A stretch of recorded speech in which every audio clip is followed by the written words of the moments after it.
to our channel Simplified JIB. Today we are coming to the part 2 of SURFICE Act 2002. Yesterday, or before this one lecture was taught, that was the initial level we taught about SURFICE. We will be teaching 4 parts of SURFICE. First one we have already done. Second part we will be describing these things, some technical words which is related in SURFICE. Third part we will be discussing about how we give a notice to the customer of SURFICE and how we take possession. And the fourth part we will discuss about the enforcement of security interest and what in which accounts in which loans SURFICE Act is not applicable. So first of all we will discuss about securitization and this SURFICE Act. Securitization means any acquisition of any financial assets by securitization company or asset reconstruction company is called as securitization. Later on we will be discussing it more, how securitization registration happens and how that ARC function in the next chapter. Second is asset reconstruction. That simply means takeover of loans and advances by the asset reconstruction company. Suppose one asset reconstruction company we have formed, Reliance Asset Reconstruction Company, RARC. Now, bank has given a loan to a customer. Here is the customer. The bank has given a loan to a customer. In case the customer doesn't pay the loan and bank is not able to get the loan repayment back from the customer, so what bank will do? Bank will tell that this property is worth of 100 lakhs. So asset reconstruction company will give tender to asset reconstruction company that if you can, you just take the possession of the property, and later on if you sell it, then some percentage you give it to me and some percentage you give it to bank and some percentage you keep it. This is how the asset reconstruction company works. It takes the entire loan possession from bank and it directly reaches customer, and from there it takes the possession and sell it or it makes it marketable security. So other processes in the meantime it is followed, we will talk about in the next lecture. Just the basic thing we are talking in this lecture: asset reconstruction is takeover of loans and advances for the purpose of recovery. Third point is borrower. In this SURFICE Act, one column is there, borrower. Now who is the borrower? According to this act, borrower is the person who has been granted financial assistance from the bank. Financial assistance from the bank, or bank is having a security interest in his property. Second thing, question will come in the SURFICE Act 2002. Can guarantor be a borrower? Yes, guarantor is a borrower. If a person has given guarantee, he will be also included in the borrower category. Fourth point, bank.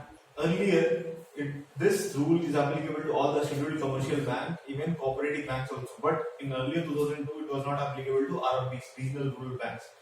Now, in 2006, one amendment came, and regional rural banks can also enforce security in SURFICE if the property is not an agricultural property. Other things also we will see in the next chapter, but RRBs are also eligible to enforce SURFICE.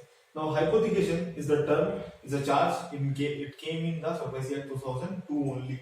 Hypothecation means a charge on movable properties. It is a charge on movable properties. NPAs we classify according to the RBI's directive. If the borrower is not paying interest or principal for the continuous 3 months, then the account will slip to NPA, means non-performing. That asset is now non-performing. Then it will slip from standard asset to substandard asset. Now, another term comes as originator, which you will find in this chapter very much. Originator means person who is the owner of the financial asset is called as originator. Generally, it is bank. Obligor means the person who has obligation to repay the loan is called as obligor. This means the borrower. Ninth is very important, that is called as QIB, qualified institutional buyer. I will explain it a little more. Who is called as a qualified institutional buyer? See, Q, this is I, this is B. Institutional. Institutional means it should be registered with SEBI. SEBI is the institute here. It should be registered with the SEBI or in conformity with any act of SEBI of 1992. This is institutional. Qualified means, suppose one buyer is qualified. How does it seem? It has to be qualified from SEBI Act.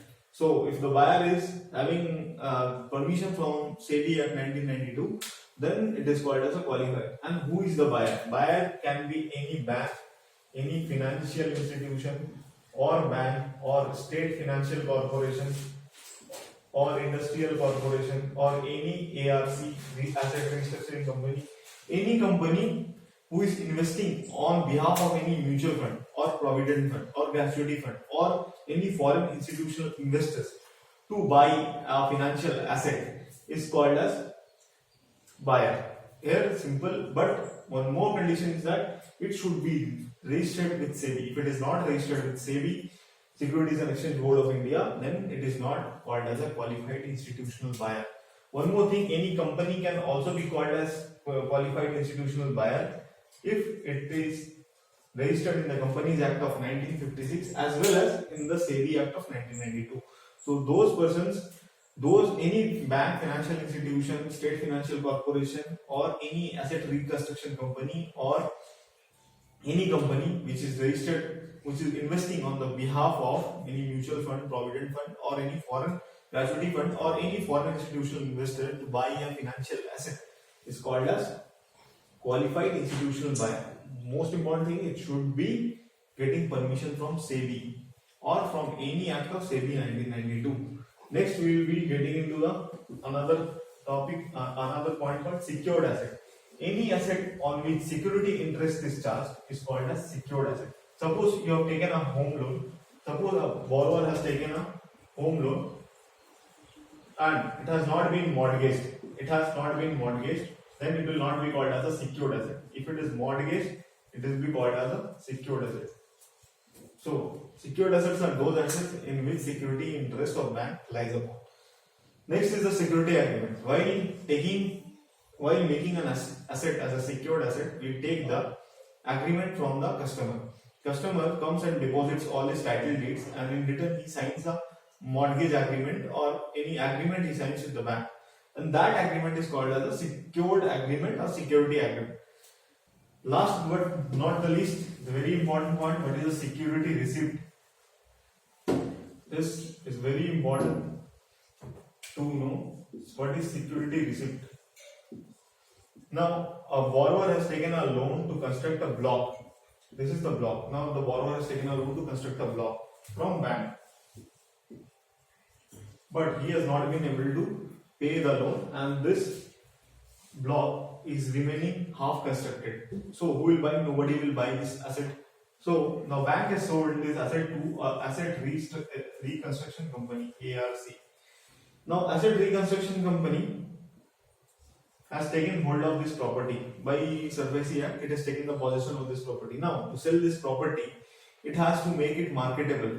So in that case, he will take a security receipt, and security receipt he will generate that this is the amount of the asset it is going to be after reconstruction, and he will go to qualified institutional buyers and ask them to invest in the security receipt So this qualified institutional buyers will put money, and with that money this ARC will make the security as a marketable security. Then he will sell it in the market, and then the amount which comes he will pay back to the qualified institutional buyers with the interest, and the rest amount he will pay back to the bank, and whatever his profit he will take it with him. So like this he performs, and this is the security receipt he generates. One more thing, security receipts are transferable. So whoever is possessing this security receipt can transfer it to the another person. But this security receipts cannot be marketed to any individual borrower. First of all, it cannot be marketed to any individual borrower because the risk is very high, and individual may not know whether to invest or not. So individual is barred from buying any security receipt. Second important point, security receipt is marketed only to qualified institutional buyers, not anyone else. Third point, it is transferable. It is not to be given to any individual, and qualified institutional buyers can only buy it. So this is all about security receipt, and this is all about this chapter. One more thing, security receipts are always generated scheme wise or separately. Suppose this is the block, it will generate security scheme for this block particularly. Then next again, if we generates security receipt, it will generate for another scheme. Suppose another block is there. So for every project or every scheme asset, it will float a scheme separately. So for every asset, it will float a separate scheme. So in this case, separate schemes are floated. So these are the 3 points of security receipt you should keep in mind. Guys, follow our channel Simplified JIB. Hope you are liking it. Like, share and subscribe. Thank you.